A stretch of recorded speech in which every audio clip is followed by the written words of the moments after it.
Hello বন্ধুরা, আশা করছি তোমরা ভালো আছো। আমরা আজকে খুব ভালো আছি। আজকে আমরা চললাম কোথায় জানো তো বন্ধুরা? কোথায় চললাম বলতো? ফুলজোর মোড়। ফুলজোর মোড় কী করতে? ফুচকা খেতে। এই দেখো আমরা তিনজন মিলে চললাম বাজার ঘুরতে চললাম, ফুচকা খেতে। তার মধ্যে দেখি আরও কিছু কেনার আছে।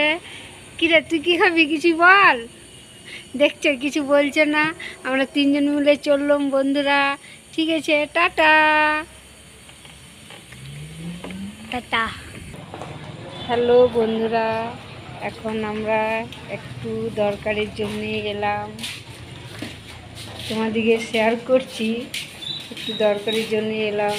এই দেখো দোকানটা, এইখানে একটু দরকারের জন্য আমরা এলাম। এখানে একটু কাজ আছে। ঠিক আছে বন্ধুরা, কাজটা করে নিই, তারপর তোমাদিকে বলবো।